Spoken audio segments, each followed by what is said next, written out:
Good morning, good morning. Pakibati ulit. One more time, katabi mo. Good morning. Alright. So tapos na po yung kalahating taon, no?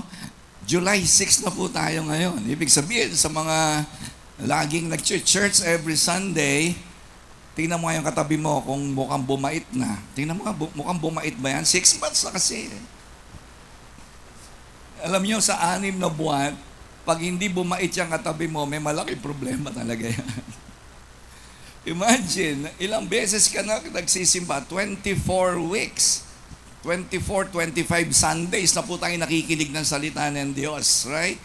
At kaya po tayo pumupunta sa bahay ng Diyos, kaya po tayo nagpe-pray, kaya tayo nagpe-devotion, para po mabago ang buhay. Amen. Pakitingnan ulit yung katabi mo, huwag kang mahiya. Sabi mo, mukhang bumait ka kahit konti. Ngayon nagbago. Okay, ngayong umaga po, ang prayer ko ay baguhin ulit tayo ng word. Makinig tayo mabuti. At tandaan po natin, mas pinagpapala ka, hindi kapag tumanggap. Mas pinagpapala ka kapag nagbigay. Amen po ba?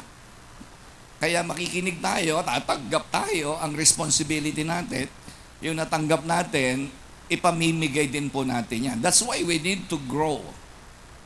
We need to grow.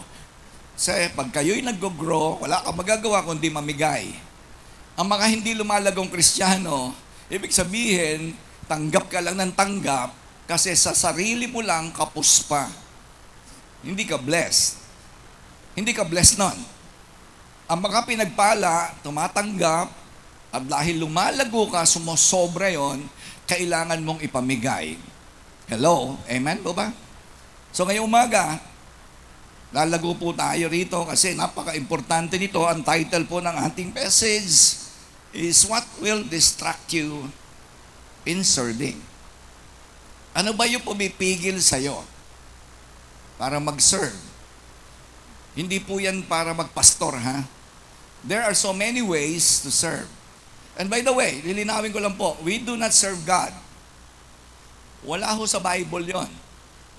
Nagsiserve tayo sa tao. And when we serve people, we glorify God. Amen. Kaya po ang sabi ng Panginoon, I did not come to be served, but to serve. Ang ginagawa ninyo sa mga taong maliliit, ginagawa nyo na sa akin. Tama po ba yon? So, minsan kasi, madaling sabihin, ay, nagsiserve ako sa Diyos. Talaga? Alam niyo ba, ang pinakamalinaw na nagsiserve sa Diyos ay yung nagsiserve sa tao. Kaya tayo po ay tinawag ng Lord to serve even before the creation of time.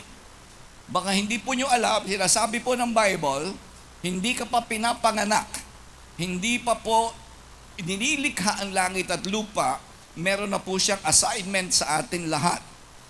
Amen. Because when we serve, we become more like Jesus. Madali kasing sabihin, I serve God. Talaga? Akala ng iba, pag nagsisimba sila, nagsiserve sila. No. Hindi ka naglilingkod kapag ikaw ay nagsisimba every Sunday. Actually, pag nagsisimba ka, ginagawa mo yung para sa sarili mo. Nandiyan pa po ba kayo? Kasi pag nagsimba ka, hindi naman para sa Diyos yun. Pag hindi ka nagsimba, hindi rin mawawala ng Diyos. So kapag nagsisimba ka every Sunday, that is good. Tama po yan, that's good. Pero you're not yet serving. Ang ibig sabihin po ng pagsiserve, yung katulad ng ginawa ni Jesus. At dahil kayo po, ako, ay tagasunod ni Jesus. Ano sabi niya? I did not come to be served. Hindi ako nagpunta rito sa daigdig para paglingkuran. Nagpunta ako dito para maglingkod. So kung tatanungin ko po kayo ngayon, lumalago ba kayo sa Panginoon? Pag lumalago ka, nakakamukha ka ni Jesus. At paano ka nakakamukha? You are serving. Naglilingkod. Ang totoong ebidensya na naglilingkod tayo at nakakamukha tayo ni Jesus. Hello, are you listening? Ang totoong ebidensya, hindi yung nagsisimba. Ang totoong ebidensya, hindi lang yung nagbabasa ng Bible. Yes, we read, we study the Bible. Ang totoong ebidensya, hindi lang yun nagpe-pray. Ang totoong ebidensya na nakakamukha ka ni Jesus, and when you start serving people, Amen po ba? At kapag naglilingkod tayo sa tao, natutuwa ang Diyos. Nag-glorify ang Diyos. Nawo-worship natin ang Panginoon. Yun po ang tamang tinuturo ng Bible. Kaya sabi po ng title natin, what will distract you in serving? Okay? Ano ba yung pumipigil sa iyo? Ako po, hindi naman yung kailangan sumali sa music ministry no, para mag-serve. O sa multimedia, sa dance. No, hindi naman po yun. There are so many ways. Napakaraming paraan sa simbahan, sa iglesia, para mag-serve. Aside from going to church every Sunday. Just to tell you, yung iba sa inyo, ikwento ko na to, no? Nung ako po ay na-born again, 1989, that was 35 years ago, nag-serve ako. Paano? Naglinis ako ng toilet. Naglinis po ako ng toilet sa simbahan. That's my service. Hindi ako nagpastor. Hindi naman lahat sa inyo tatawagin para magpastor. Hindi naman lahat sa inyo nagsisell leader. Tama? Pero kapatid, dapat humanap ka. Sabihin mo nga sa katabi mo, humanap ka ng paraan para mag-serve. Sabihin mo nga, ayaw eh. Ayaw na naman. Ayaw na, matitigas naman ang mga leeg. Alright? May stiff neck ka ba, kapatid? May stiff neck? Sabihin mo sa katabi mo, humanap ka ng paraan para mag-serve. Ako po, nag-serve ng 1 year mahigit. Tagalinis ng toilet. Wala nakakapansin nun. Wala. Si Lord lang ang nakakapansin nun. Pagkatapos, pinromote po ako ni Lord. Ginawa akong taga-ayos ng silya sa simbahan. Ako po ang pinakamahusay na taga-ayos ng silya sa buong daigdig. Kasi wala, talagang pantay na pantay yun. Eskwalado yun. Okay? Gusto ko, wag magugulo. Ako rin po ang pinakamagaling maglinis ng toilet sa buong daigdig. Kasi yung toilet ng simbahan namin, nung dumating ako, ang dumi-dumi, grabe. Hindi ka magsi-CR, ang dumi ng CR ng simbahan. So, na-burden ako, nag-serve ako. Alam niyo yun, yung maruming toilet, yung pag pumasok ka, parang pumasok ka sa pintuan ng impyerno. Alam mo yun? Nilinis ko po yung grabe, ang saya-saya ko. Yun po ang service. Merong kasiyahan sa puso mo, hindi kailangan malaki, hindi kailangan magpastor, kung hindi ka tinatawag na magpastor. Nandiyan pa po ba kayo? So kailangan matutuhan po natin ang pagsiserve. Kaya nga yung iba nagsasabi, sabi ni Lord, bakit mo ako tinatawag ng Panginoon? Panginoon, hindi ka naman sumusunod sa sinasabi ko sa iyo. Alam niyo yung verse na yun? Sabi niya, bakit mo ako tinatawag na Lord, Lord? Hindi ka naman nagsiserve. Sabihin mo sa katabi mo, bakit hindi ka mabuti para sa iyo to? Ama, bakit mo tinatawag na Panginoon si Jesus? Eh yung Panginoon mo, nagsiserve yan, kaya siya nagpunta rito sa lupa. Amen? Pero hindi mo naman siya ginagaya. Kung talagang ginagaya po natin ang Panginoon, hindi ka makukontento na magsimba lang ng Sunday. You will find ways to serve people. And when you serve people, because Jesus loves their people, mahal ng Diyos ang mga tao. At marami sa mga tao, ang lalaki po ng problema. Ano ba yung humahadlang? Okay? Ito po yung pag-aaralan natin. Ano yung humahadlang sa iyo para ikaw ay mag-serve, magbigay ng panahon para sa gawain? Basahin muna natin sa Luke chapter 9. Tingnan niyo po itong verse na to. Dito natin makikita yung sagot. Ano yung pumipigil sa iyo? Bakit marami sa inyo nagsisimba ka lang? Nagbabasa ka lang ng Bible. Pa-attend ka lang ng cell group. Bakit? Ito po, nandito ang sagot. Sabi po ni Jesus, anyone who lets himself be distracted. Yun po yung word. Yan ang dahilan. Ang sino man daw po na pumapayag na ikaw ay mapigilan. Distracted. Okay? Yan yung word na kailangan nating maintindihan. Ang dahilan kung bakit marami sa inyo hindi nagpapagamit sa Panginoon because you are distracted. Hindi kasalanan yan ha. Hindi po yan kasalanan. Okay? Yan po ay mga unnecessary things. Anyone who lets himself be distracted from the work I planned for him. Mga kapatid, Sinabi po ni Jesus na lahat kayo, may plano ang Diyos sa iyo. Ano yun? Mag-serve. Yang katabi mo, may plano ang Diyos sa iyo. Kahit mahirap ka, hindi ka nag-aaral, babae, lalaki, matanda, bata. Amen. May plano bago pa man kayo isilang sa mundong ito. Before God created, kaya magulo buhay niyo eh. Alam niyo kung bakit magulo ang buhay ng marami nagsisimba? Naniniwala kayo sa Diyos, right? Pero hindi ka nagtitiwala sa Diyos. Magkaiba yung naniniwala sa Diyos sa nagtitiwala sa Diyos. Naniniwala kayo pero nagtitiwala ba kayo that God has a plan for you? Halimbawa, may doktor.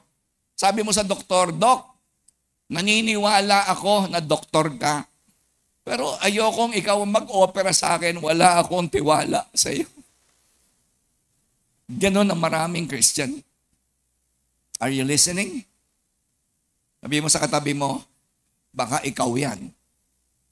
Sabi mo, Lord, naniniwala ako sa iyo, Lord. Pero yung plano mo, wala akong panahon dyan eh. Sabi, from the work I planned for him is not fit for the kingdom of God. Disqualified ka ngayon. Disqualified ka sa favor ng Diyos. Disqualified ka sa protection ng Diyos. Disqualified ka sa provision ng Diyos. Kaya marami nagsisimba, ang gugulo ng buhay. Ang gulo ng pamilya. Why? Kasi you are not fit for the kingdom of God. Kasi pinayagan mo na mapigilan ka, maistorbo ka, mahadlangan ka. Saan? From the work. Sabihin mo nga, work. One more time, work. Hindi job. Iba yung job sa work. Yung job mo, employee ka, architect ka, abogado ka, teacher ka, alright? Engineer ka. That's your job. Pero yung work, yan yung serving. Kapag pinayagan mo ang mga bagay para ikaw ay ma-distract from the assignment, the work, the plan that God has for you, kawawa ka. Hindi mo mararanasan yung life to the full. Kaya nagtataka yung iba sa inyo, di ba? Totoo ba Bible? Hello, naniniwala ba kayo totoo Bible? Yung mga hindi nag-amen, naniniwala po ba kayo? Totoo Bible? Eh bakit hindi nangyayari sa'yo? Di ba sabi ni Lord, I came that you may have life, life to the full. Yun ang sabi ng Bible. Eh bakit sa'yo medya-medya lang? Bakit parang ang pagpapala mo, parang ang nipis? Bakit hindi ka umaalis dyan sa problema mo? Baon ka pa rin sa utang, ang gulo-gulo pa rin ang pamilya mo, mahirap ka nung ma-born again ka 5 years ago. Hanggang ngayon, mukhang pahirap ka pa rin. Parang hindi totoo ang Bible. Hindi, totoo ang Bible. Ikaw ang hindi totoo. Gusto mo ng life to the full? Eh, sabi niya, bakit ka nagpapadistract? Bakit ka pumapayag na mahadlangan ka, mapigilan ka doon sa plano ng Diyos sa'yo? Ano yung plano ng Diyos? Sabihin nyo nga, ano yung plano ng Diyos? Service. Ano plano ng Diyos? Parang, kumain na ba? Ano nga katabi mo? Kumain ka na ba? Parang hindi kumakain po ito katabi mo. Sabihin mo nga, service.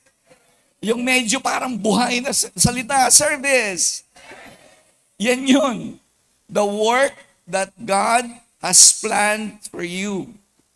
Kaya hindi ka nagagamit, alam mo, distracted ka. May mga bagay na pinapayagan mo na makapigil sa iyo. Alam nyo, ang buhay po natin, isang beses lang. Alright? Hindi ho totoo yung you live once. Alright? Hindi ho totoo yung you live once. You live every day.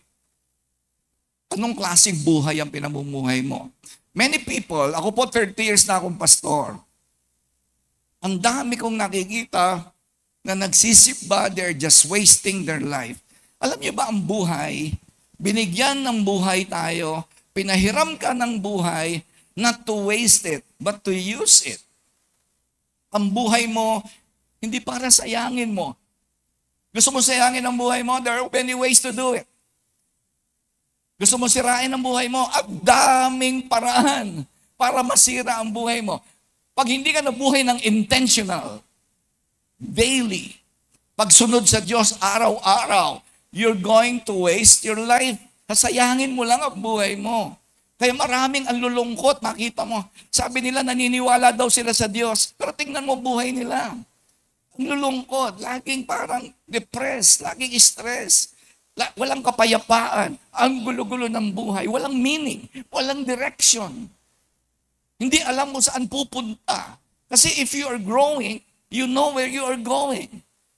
Did you hear that? If you are growing in the Lord, you know where you are going. Ang maraming nagsisimba, hindi nila alam saan sila papunta. Kung lumalago ka sa pananampalataya, alam mo kung saan ka pupunta.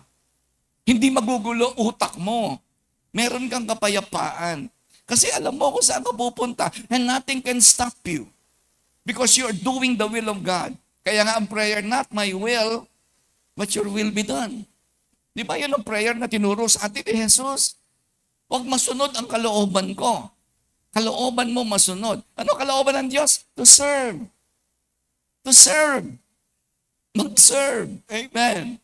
Yan ang kalooban ng Diyos. Maganda yan, nagsisimba kayo. That's good. You're going to church. Pero that's not the complete plan of God for you. Alam niyo ba, nung nilikha ng Lord ang mundo, wala namang simbahan. Walang simbahan. Pero may service na. Sabi niya kay Adam, work on the land. Hello? Are you following? Walang pamilya nun. Walang pamilya, walang eskwelahan, walang gobyerno, walang simbahan. Kapatid, walang simbahan. Pero ang sabi na ng Lord kay Adan, trabahuin mo yan. Yung ginawa ko na yan. You serve me. Right? Kaya malinaw. Naintindihan pa po ba kayo? Naintindihan niyo na po ba? Kung naintindihan po ninyo, magko-closing prayer na po ako. Alam niyo naman, di totoo yun. No? Joke lang yun. Okay. Ano sabi po ng Bible, kung matalino po kayo, kung matalino lang, tingnan mo yung katabi mo kung medyo mukhang mataas ang IQ niya. Mukhang mataas naman. Tingnan mo yung katabi mo. May nakikita ko rito, mukhang mga 35 ang IQ. Mataas-taas na yun. Okay? Kung matalino po kayo, ano ginagawa nyo? Di ba nag-i-invest? Nag-i-invest. Sabi mo nga, invest. Kapag hindi ka nag-invest, you are wasting. Halimbawa, may pera ka. Hindi ka matalino. Kasayangin mo yung pera mo. Tama? Halimbawa, bata pa kayo, high school, college. Hindi ka matalino. Kasayangin mo yung buhay mo. Yes. Di ba? Meron kayong pinag-aralan. Maraming may pinag-aralan, walang natutuhan. Ang dami kong kilala, college graduate, ang gulo ng buhay. Hindi guarantee na college graduate ka, aayos buhay mo. Kasi nga hindi marunong. Sinasayang nila ang buhay nila. Kung matalino ka, yung buhay, pera, lakas, kabataan, ini-invest mo yan. Ano sabi ng Panginoon? Nagtatanim ka para umani ka sa ibang panahon. Investment po yun. Hello, amen po ba? Kaya kung matalino kayo, sabi ni Lord, may dalawang bagay lang, doon mo ilalagay yung oras, buhay, pera, kalakasan mo, talino mo, talent mo, pamilya mo.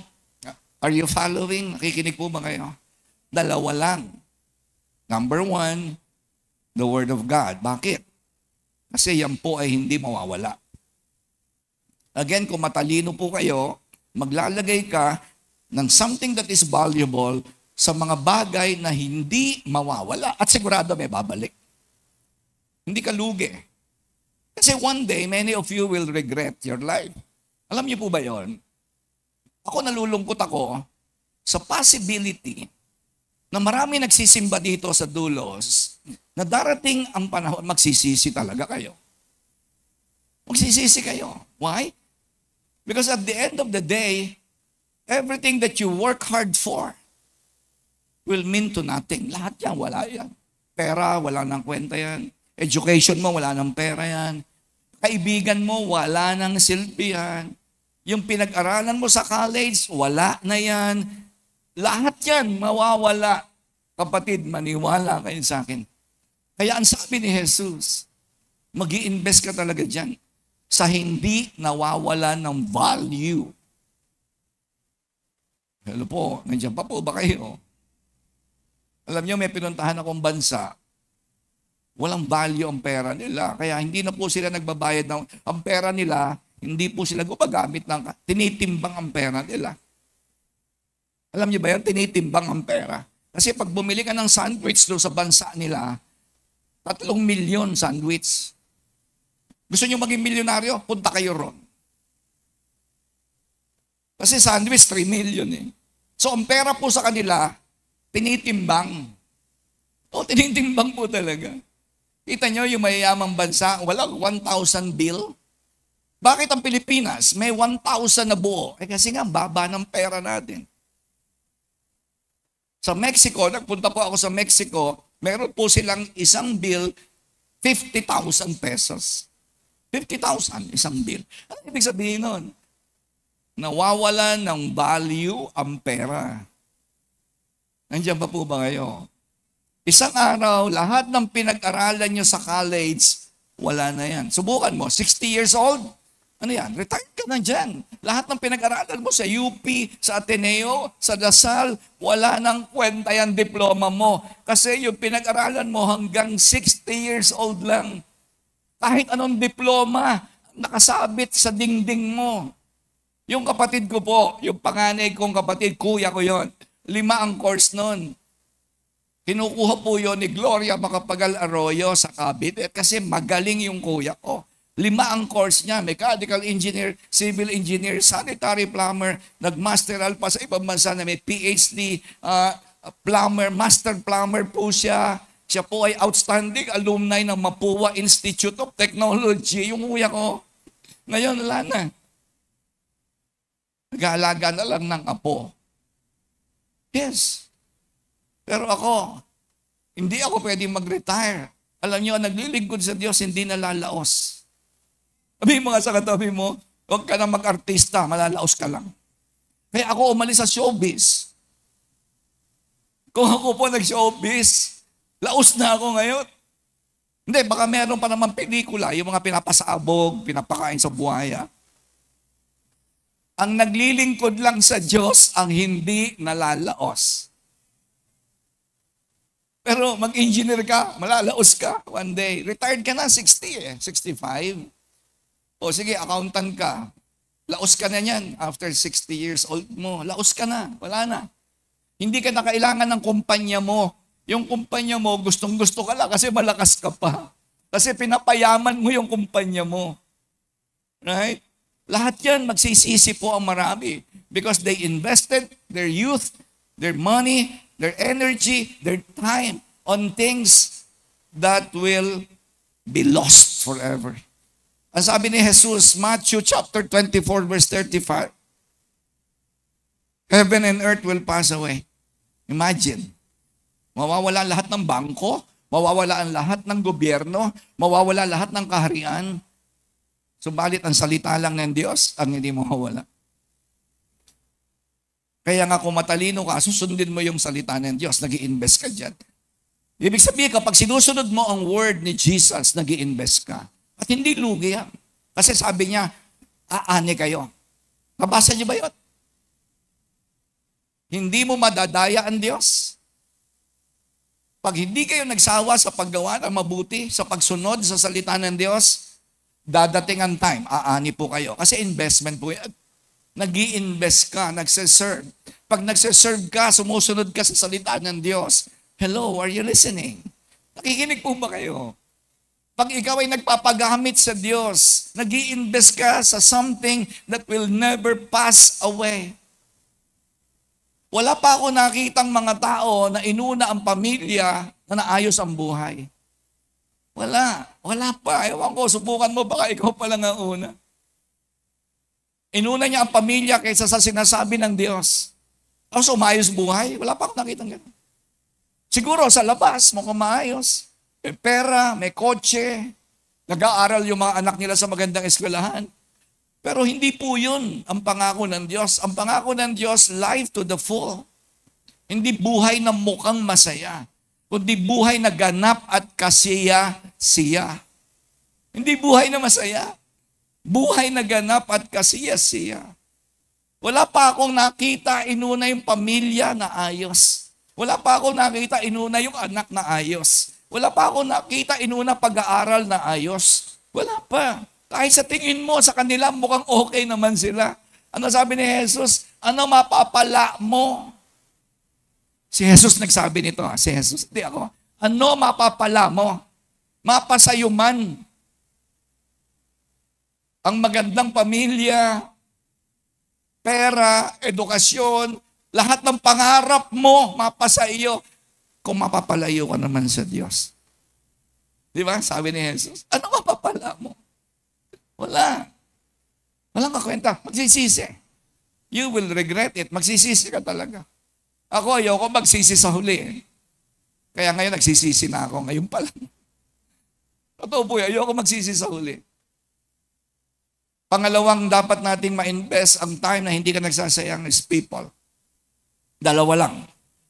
Dalawa lang sa buong daigdig, sa buong universe, ang hindi mawawala ng kabuluhan. Salita ng Diyos, pangalawa, when you invest your life to people, katulad ng ginawa ni Jesus.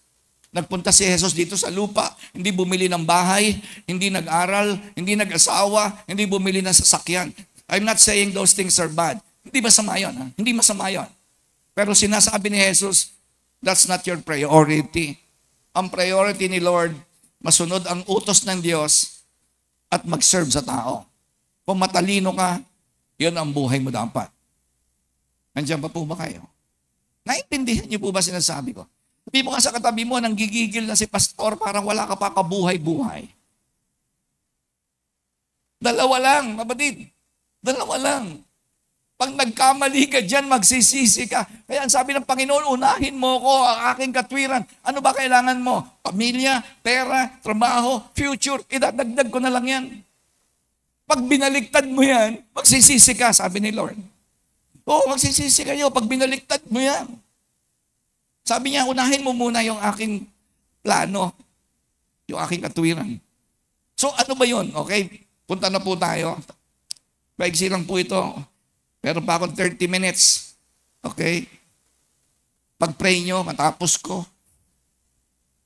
Ano ba yung mga bagay na humahad lang sa'yo? And mind you, hindi ito kasalanan ha. Hindi kasalanan na pumipigil sa'yo ha. Number one, ano yung nagdi-distract sa'yo from serving? Number one, expectations of other people. Halimbawa, sino rito breadwinner? Mga breadwinner sa pamilya, yung ikaw panganay, hirap ang buhay nyo. Tatay nyo, tricycle driver. Ang nanay mo, labandera. Nakatapos ka sa pag-aaral. Panganay kayo, nakatapos. Sino rito yan? Breadwinner. Pakita yung breadwinner, si Ace. Walang mga breadwinner dito. Ano kayo? Panadero? Sino ang breadwinner? Huwag kayo mahiya. Si Ace lang. Ibig sabihin, ikaw yung nagbabayad ng kuryente, ikaw nagpapaaral sa kapatid mo. Isa lang, alright? Isa lang. Ayun, dalawa. Okay. Condolence po sa inyo, condolence. Nakikiramay po ako sa inyo. Bakit? Kasi nga, expectation eh. Sabi nung nanay ni Ace sa kanya, Ace, pinag-aral kita. Ikaw na ngayon magpapaaral sa kapatid mo, ha? 7 yan, 7. Diyos ko po. Ikaw magbabayad ng kuryente ng bahay. Ikaw ang magbabayad ng tubig. Di ba? Kasi Ace, pagod na ako, masakit na ang likod ko eh. Yan yun. Isa yon. Hindi masama yon. Hindi masama, again, hindi masama. Pero pag nabuhay ka, according to expectations of people, sino susundin mo? Nanay mo o si Lord? Mamimili ka, there's always a choice. Hindi masama na tumulong sa pamilya, but that's not your priority. Ang priority mo, sumunod sa Diyos. At kapag sumunod ka sa Diyos, hindi pababayaan ng Diyos ang pamilya mo. Sino naniniwala doon? Sino naniniwala doon? Sabi ko nga, naniniwala kayo sa Diyos, pero wala kang tiwala sa Diyos. Naniniwala ako. Pero hindi mo kayang ipagkatiwala ang future mo, ang pamilya mo, yung finances mo. Malaki kaibahan nun. Alright? Diyan po marami nagkakaproblema, mga kapatid. Yung expectations of people. Kaya may mga kaibigan ka, minsan hindi ka nagsisimba, kasi mas ginusto mo pa yung kaibigan mo kaysa sa expectation ng Diyos. Sabi ng kaibigan mo, ikaw naman, di ba, minsan-minsan lang kitang imbitahin, di ka pa sasama sa akin. Eh, linggo ngayon eh. Right? Ano ba ina-expect ng best friend mo? Ano expectation ng Diyos? Alam nyo, dyan po tayo nagkakaproblema, mga kapatid, kung bakit hindi ka talaga magagamit na Diyos sa pagsaserve. Yung expectation ng mga boss nyo, mga employer nyo, yung expectation ng pamilya mo, yung mga tao po na nagdi-dictate sa'yo kung ano gagawin mo, pero hindi mahalaga sa'yo, ano ba expectation ng Diyos sa'yo? Kapag hindi mahalaga sa iyo yung expectation ng Diyos, at mas mahalaga sa iyo yung expectation ng asawa, ng anak, right? Kaya nga hindi ba, ano ba expectation? Kailangan makatapos yung anak natin. Ayun, yun na lang lagi ang problema. Sino rito, lagi kang natatakot, baka anak mo hindi makatapos sa pag-aaral. Pero hindi ka nag-aalala na hindi ka nagagamit ng Diyos. Kaya hindi ka nag-i-invest sa salita ng Diyos. Hindi ka rin makapag-invest sa pinakamagandang investment house, which is the kingdom of God. At yung tao, imagine, namatay si Jesus para dyan. Ha? Alam niyo ba yan? Just come to think about it. Mag-isip kayo. Hindi, mga kapatid, nag-aalala ako, baka andiyan pa po ba kayo? Kasi iba nakatitig sa akin, parang nakasyabu lang. Yung parang nakatingin lang sana naintindihan niyo ako, no? Naisip niyo ba kung bakit namatay si Jesus sa cross? Naisip niyo ba yon? Yung anak ng Diyos, bakit kailangan mamatay sa cross? Dahil ininvest niya yung buhay niya para sa atin. Sa akin. Nasayang ba yon? Nasayang ba yung ginawa ni Jesus para sa akin? Hindi. Kasi nag-invest siya sa akin. At ngayon naman, it's my time. Dahil ang Panginoon namatay para sa akin, gagawin ko rin naman yan para sa iba. Dahil alam ko, hindi na sayang kung mismong yung anak ng Diyos, binigay ang buhay niya para sa tao na katulad ko, napakasama, walang nakwenta-kwentang tao, ibinigay ng Panginoon, itinanim sa akin. Wala na ako ibang gagawin, kundi ganun din. Naisip mo ba yun? Eh, ang problema, hindi mo naisip yun. Ang naisip mo, tuition fee ng anak, pambayad sa bahay, pambayad sa mortgage, pagkain everyday. Ano sabi ng Panginoon? Ba't kayo nag-aalala dyan?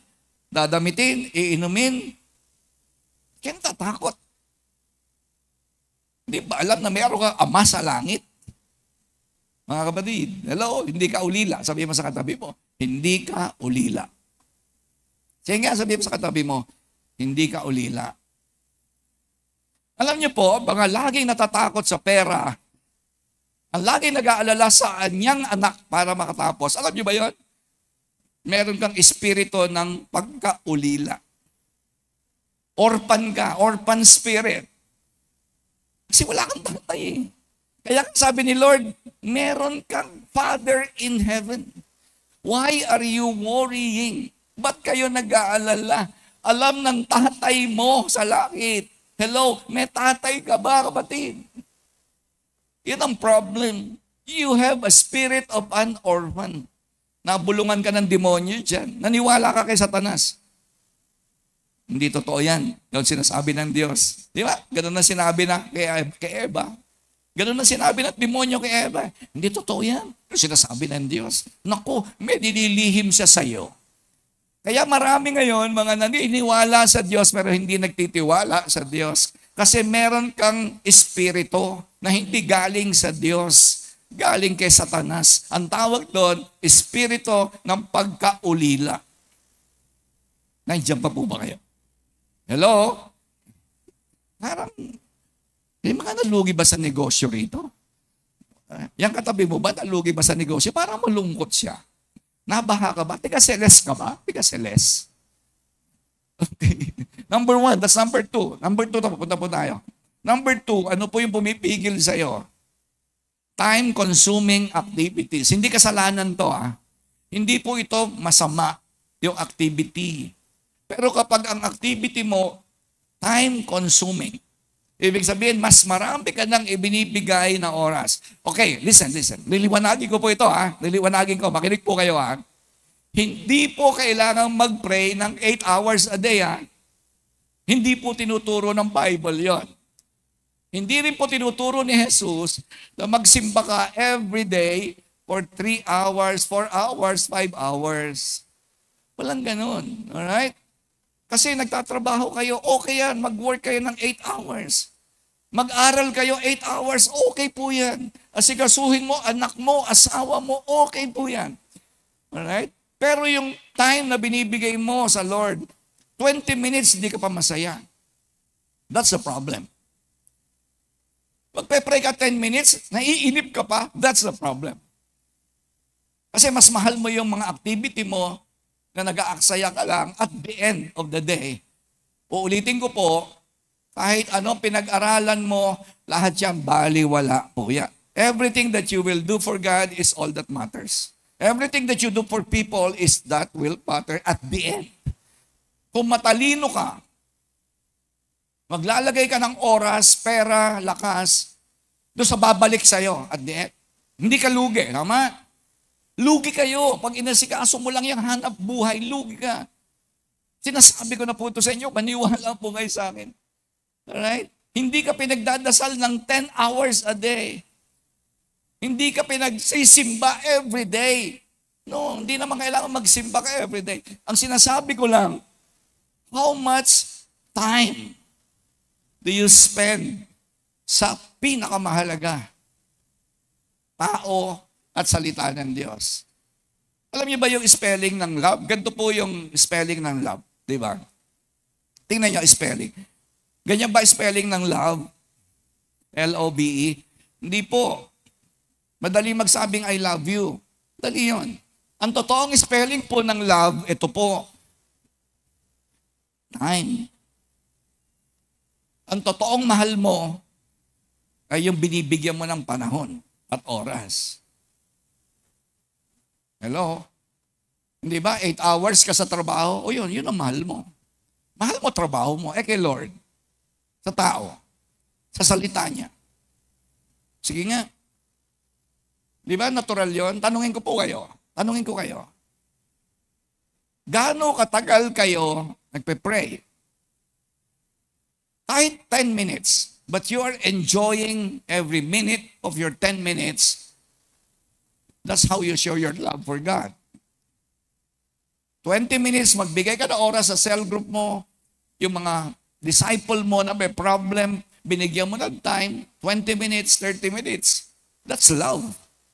That's love. And ginagawa kasi ng marami sa atin, mag-aaral ng 8 hours a day, tapos 10 minutes magpe-pray, inip na inip pa. May problem ka dyan. May problem ka dyan. Hindi ka excited mag-pray? Paano mo sinabing mahal mo si Lord? You cannot mock God. Alam ng Lord niya kung mahal natin talaga siya. Yung misis ko po, kaming dalawa ni Pastora Angie, hindi ko lang sinasabi sa kanyang, I love you.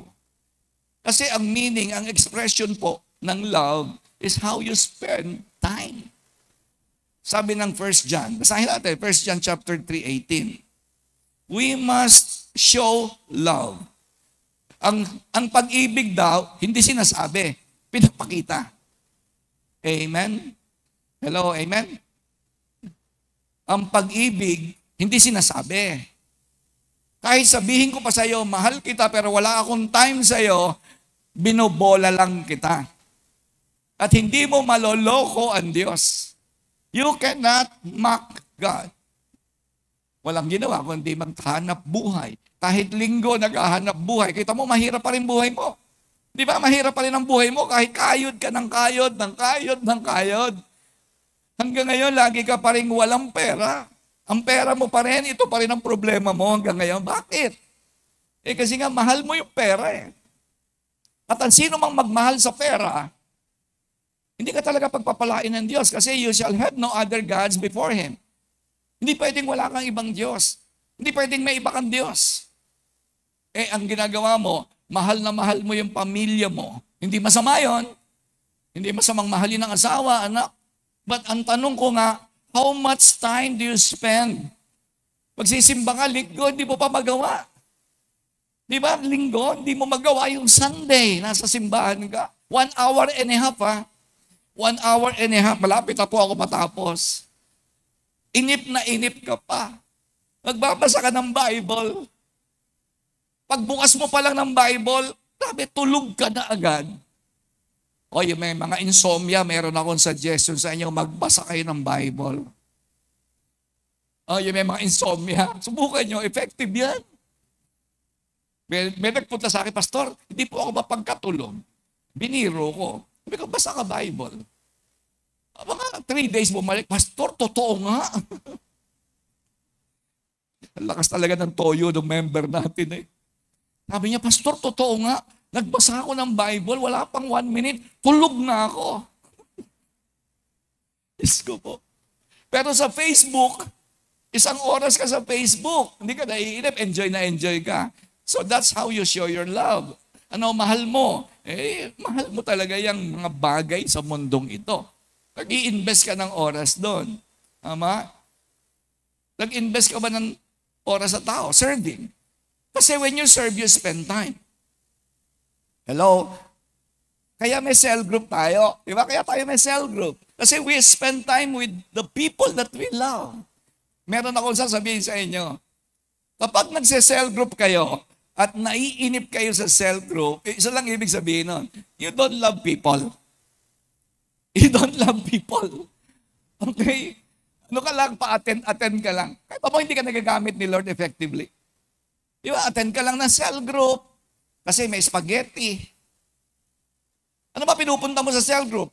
Tao, spaghetti. Sabi mo sa katabi mo, maming ka na, spaghetti lang habol mo dyan. Yung iba naman, umaattend cell group kasi naghahanap ng mautangan. Sino ba mautangan dito? Ingat kayo dyan ha. Ingat kayo dyan ha, yung mga umaattend ng cell group, tapos tinitingnan ka. Ang bait sa'yo, yung pala mangungutang. Ay, ingat kayo doon. Alright? Again, why am I excited pag Sunday? Alam nyo, 35 years na ako nagsisimba, tama? Wala akong absent. 35 years na nagsisimba ako. 35 years na rin po ako nagbabasa ng Bible day and night. Why? Bakit? Kasi pag nagsisimba ako, I'm showing to God that I love Him, that He is important to me. And you are important to me. Masaya ako pag nakikita ko po kayo pag Sunday. Kayo lang ang hindi masaya pag nakikita ko. Paano ko magsaserve niyan? And you don't love people. Kasi loving people, it's being shown by time. Pero mo, once a week lang tayo magkikita, tinatamad ka pa.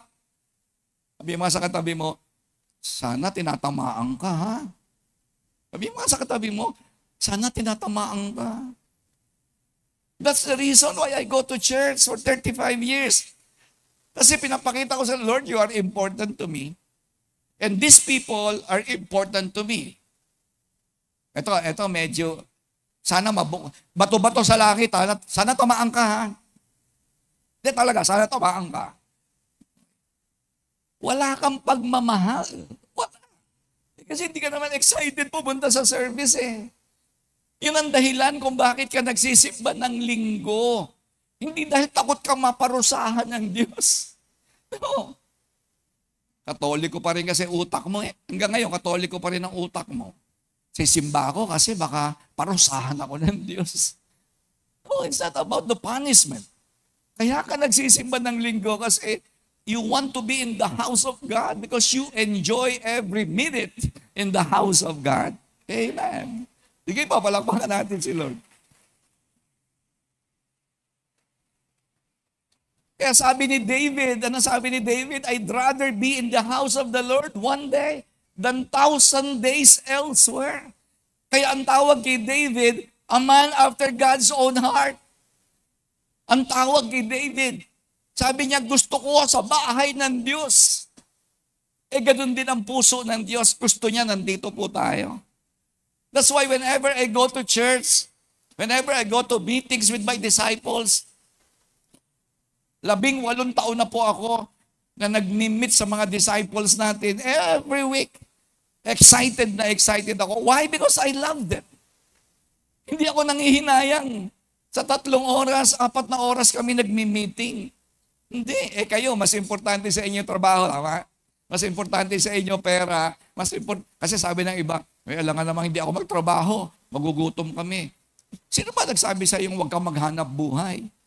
Hanap buhay ka. Galingan mo. Sana yumaman ka. Yan ang prayer ko. Sana yumaman ka. Kaya lang ano mapapala mo? Hindi ka naman nagagamit ng Lord to serve people. We must show love through actions that are sincere, not through empty words. Sabi ng 1 John chapter 3 verse 18. Okay? Not through empty words. Madaling sabihin na mahal ko ang church, mahal ko si Lord, mahal ko kayo. Ang daling sabihin, no? Patunayan mo. How much time do you spend with them, with God? Panghuli po. Ano yung mga pumipigil sa iyo? Distraction. Hindi kasalanan, pero ito po, delikado. Yung nakaraan mo. Alam naman po natin yan, many people fail to move forward because something is holding them back. Your past is so powerful. Don't underestimate your past. Okay, mga kapatid, makinig po kayo mabuti. Dito po ang tingin sa camera. Makinig po kayo. Masyadong makapangyarihan ang inyong nakaraan. Yes, maraming mga tao hindi makarating sa gusto ng Diyos dahil sa nakaraan nila. Yung iba sa inyo, maraming sama ng loob, maraming galit. Maybe you failed. Nabigo ka sa pangarap mo. Ayaw mo na, tama? Bakit ayaw mo ng mangarap? Kasi nabigo ka sa pangarap mo. Bakit ayaw mo na ngayon na makipag-relationship sa kaibigan? Kasi may kaibigan na nag-traitor sa'yo. Tama? May kaibigan na nagtaksil sa'yo. Meron tao na gumawa sa'yo na masama. Now, ano ka na ngayon? Ayaw mo na ngayong magbukas na buhay kahit kanino. Ikaw ngayon ay lagi ng asar. Right? Yan ang dahilan kung bakit napipigil ka mag-serve sa tao. Yan ang dahilan kung bakit hindi ka makamove forward. Yan po yung mga bagay na yan. Sino sa inyo nagdadrive kayo ng kotse, motor, sasakyan? Pag nagdadrive po kayo ng sasakyan, hindi ka pwedeng tumitingin sa rear view mirror ng majority of your time. Ako po, tumitingin po ako sa salamin mga 3% of my time. Kasi subukan po ninyo mamaya, paglabas natin kung may dala kayong sasakyan, bago ka umuwi, no? Uwi kayo, may dala kayong sasakyan. Subukan mo, tumingin ka sa rear view mirror, huwag kang tumingin sa harap, pustahan tayo, hindi ka makakauwi ng bahay. Dahil sigurado, madidisgrasya ka. Bakit? Nakatingin ka lagi doon sa likod. Sa nakaraan, sa likod. Tama? Maraming ganyan. Marami po mga tao, hindi madala ng Diyos doon sa pupuntahan niya sa plano. The plans I have for you, sabi ng Panginoon. Hindi ka makakarating. Why? Kasi dyan sa nakaraan mo. Lagi ka nakatingin sa likod. May mga excess baggage po kayo. Meron nakasakit sa inyo, hindi mo mapatawad. May mga karanasan kang hindi magaganda. Hello. Marami sa inyo may karanasang hindi maganda, mga kapatid. Siguro nag-apply kayo sa trabaho, na-reject ka. Nako, nagka-trauma ka na. Meron akong kilala, kumuha ng board exam. 2 beses na po siyang bumabagsak. Ayaw na niya. Ayaw na niya. Bakit? Ang sama nung karanasan niya. Kaya ngayon, hindi na po siya makaalis doon sa kanyang kinalalagyan ngayon. Hindi siya mai-consider na professional. Why? Kasi sa kanyang masamang nakaraan. Nakatingin siya lagi doon. Yung iba sa inyo, nasaktan kayo ng asawa nyo. Yung asawa nyo hanggang ngayon, grabe.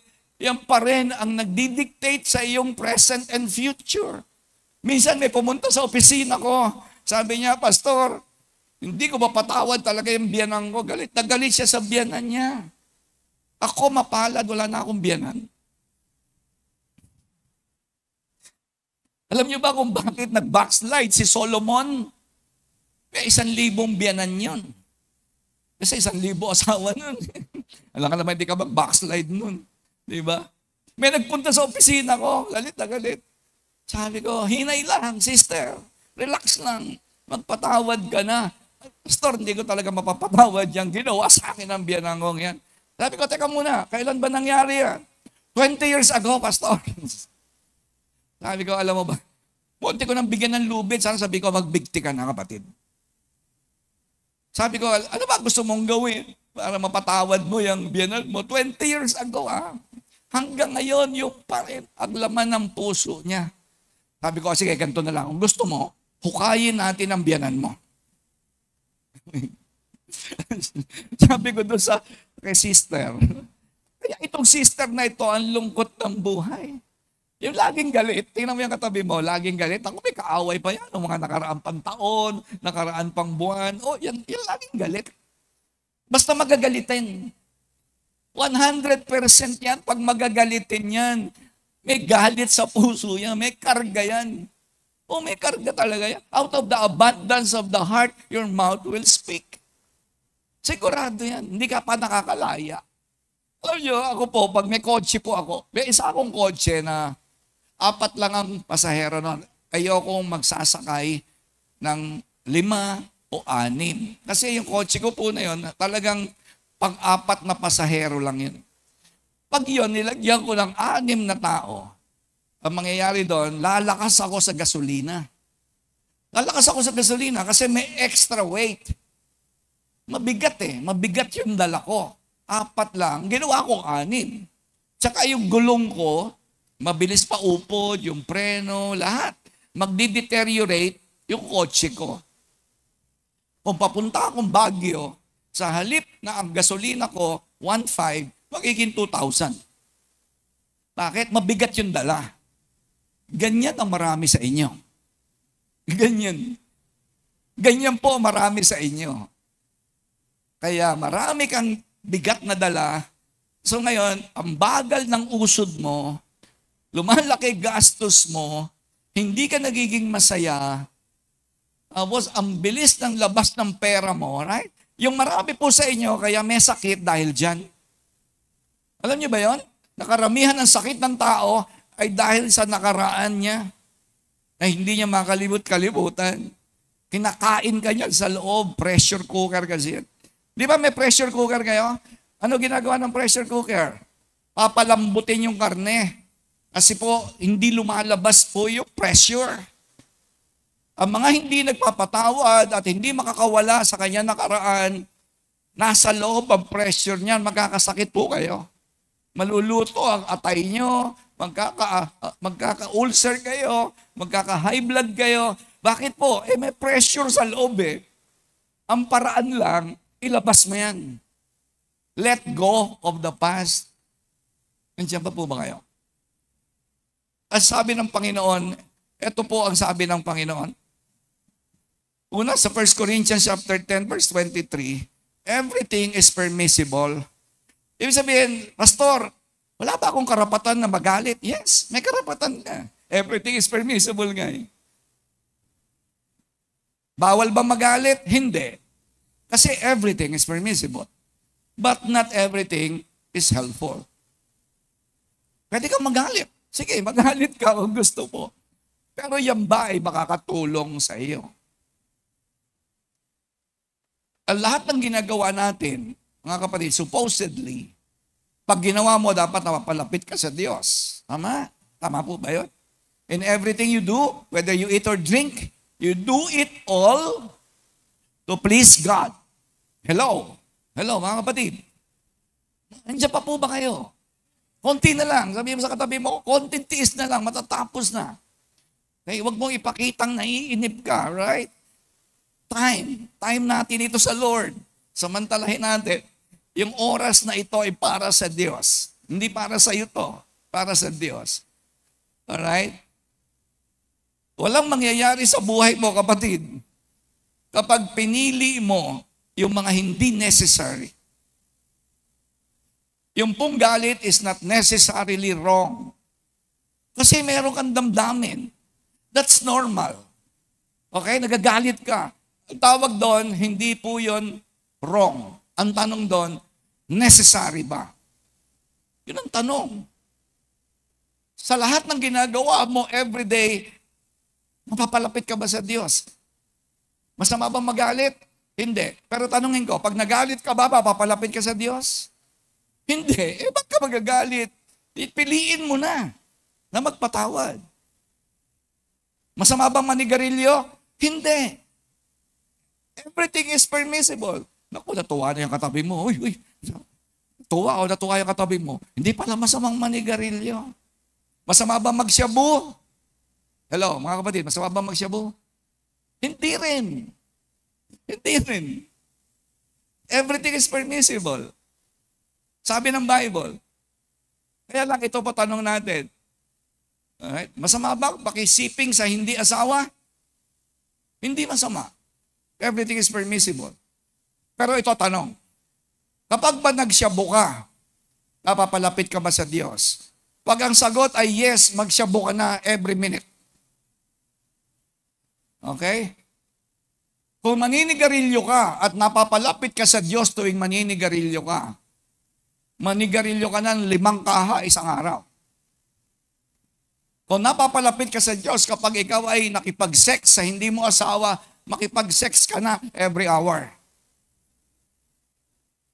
Kung napapalapit ka sa Diyos pag hindi ka nagsimba, napapalapit ka sa Diyos, huwag ka nang magsimba. Kaya sabi ng Bible, lahat pwede. Pero isipin mo, makakatulong ba sa iyo yan? Una, sa relasyon mo sa Diyos. Kasi ako, lahat ng gagawin ko, iniisip ko, walang bawal. Dito po sa atin, walang bawal. Religion lang yon. Religion yon. Bawal pumunta sa sementeryo, pag Todos Los Santos. Walang problema sa atin yun. Punta kayo sa sementeryo. Kung gusto mo, araw-araw ka pa pumunta sa sementeryo eh. Wala namang problema yun. Alright? Nagse-celebrate ba tayo ng Pasko? Ayaw mo, wag ka mag-celebrate. Tama? Pero ang tanong lagi ng Bible, kapag ginagawa mo ba yan, whether you eat or drink, you do it all to please God. Kaya walang bawal. Alright? Kaya mo, hindi ginagawa kasi alam mo, hindi mapiplease ang Diyos. It's your choice. Hindi ka namin pwedeng pagbawalan. Alam niyo ba kung bakit maraming ayaw sa born again? Alam niyo kung bakit ayaw marami sa born again? Kasi may mga born again, tinuturo mali sa Bible. Bawal dito naninigarilyo. Bawal dito umiinom. Bawal dito nagsasyapu. Wala sa Bible nun. Ako gusto ko po dito sa church natin na pumupunta rito, naninigarilyo, umiinom, nagsasyabu, naglalasing. Para pag nakadinig sila ng salita ng Diyos, may pag-asa silang mabago.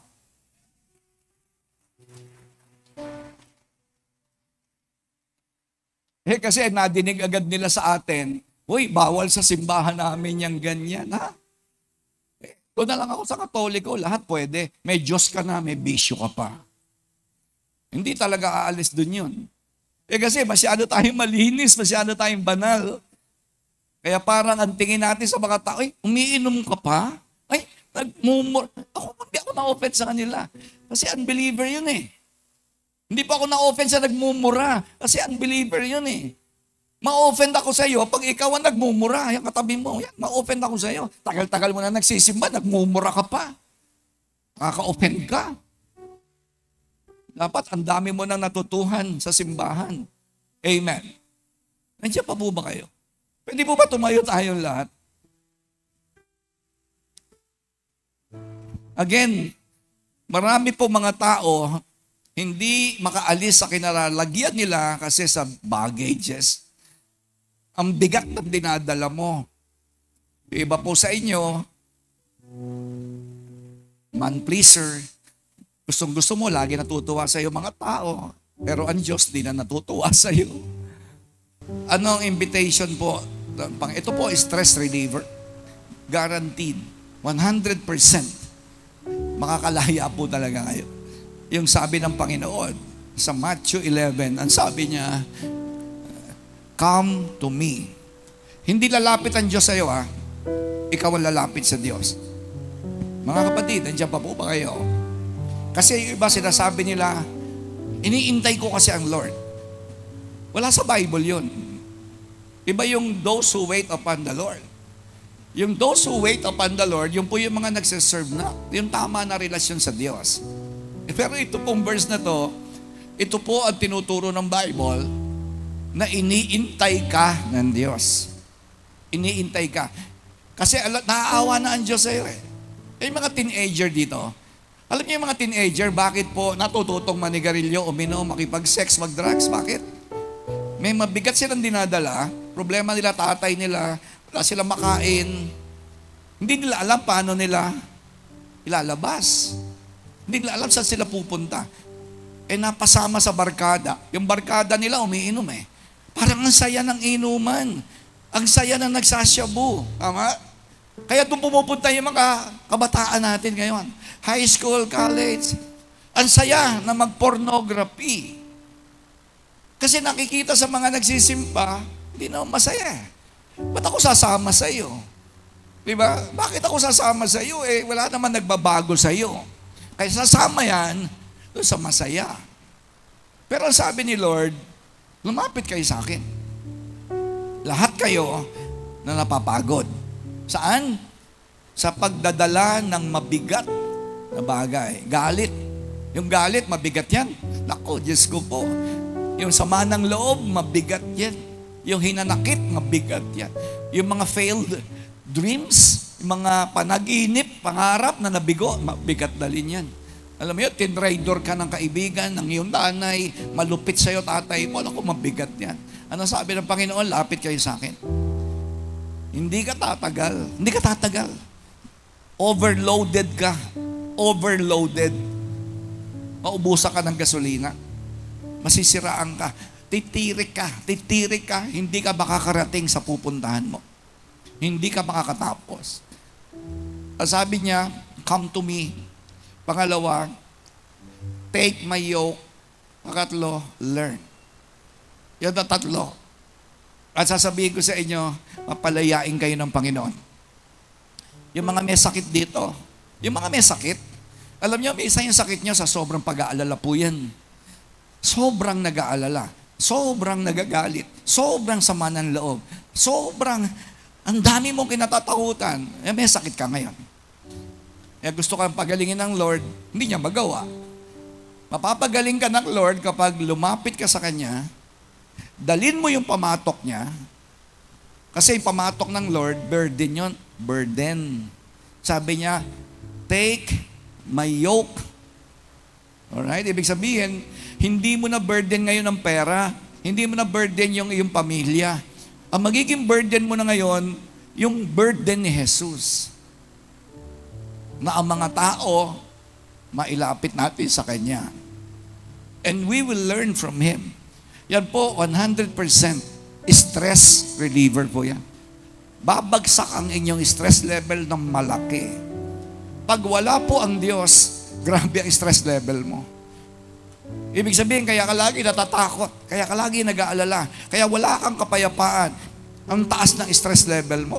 Kasi bakit? Napalayo ka sa Diyos. Pero sabi niya, come to me. Pag lumapit ka sa Kanya, ang ibig sabihin niyan, bababa yung stress level mo. It's your choice. It's your choice. Hindi ka pwedeng pilitin ng Diyos. Hindi namimilit ang Diyos. Dito po sa dulos, hindi kami namimilit. Huwag kayong magbigay ng ikapo. Hindi namin pinipilit yan. Hindi rin namin kayo pinipilit pumasok sa ministry. Walang pilitan. Ang una niyong gawin, lumapit muna kayo sa Panginoon. Lumapit kayo. At bibigyan niya kayo ng burden. Yung burden niya magaang. Mamimili ka. Ano dadalin mo? Problema sa pera o yung burden ni Jesus? Ano pipiliin mo? Problema sa asawa mo o yung burden ni Jesus? Ang sabi niya, my burden is light. My yoke is easy and my burden is light. Mamili kayo. Ngayong umaga, kung pinili ninyo na sabihin mo, Lord, naniniwala ako at nagtitiwala ako sa iyo. Pwede mong itaas yung kamay mo ngayon and we will pray. Grabe, ang gulo ng mundo. We are living in a broken world. Kahit saan ka pumunta, people are broken, systems are broken, governments are broken. We are broken. Kailangan talaga natin ang kamay ng Diyos. We need the hands of God. Kapag hinahawakan ka ng Diyos, makinig kayo mga kapatid, sandali lang. Kapag pinahawak mo sa Diyos ang buhay mo, ibe-break ka niya. Ibe-break ka niya, hindi para ikaw ay mapahamak. Ibe-break ka niya para gagamitin ka niya to feed people. 15,000 people, 20,000 people. 5 tinapay, 2 isda, kukunti. Pero hinawakan ni Jesus yung 5 tinapay, binrake. Ang marami sa atin, kaya hindi ka magamit ng Diyos kasi you are broken by the problems of this world. Sinira ka ng mundong ito. Sinira ka ng kulturang ito. Sinira ka ng mga kaibigan mo. Lagi mo silang sinasamahan. Sila yung mga nag-i-spend ka ng time sa mga kaibigan mo. Wala namang naitutulong talaga sa iyo, sa totoo lang. Pero kapag pinahawakan mo kay Lord yung buhay mo, i-break ka niya. And then, He will feed people through you. Gagamitin ka. Yan ang dahilan. Kaya I'd rather be broken in the hands of God than be broken with the problems of this world. It's your choice. Mamimili ka lang. Ako po, sige Lord, durugin mo ako. Durugin mo ako, Lord. Gamitin po ako sa maraming tao. Kaya habang nakataas yung kamay natin, sabihin natin sabay-sabay, Panginoong Jesus, itong araw na ito ay araw na aking kagalingan.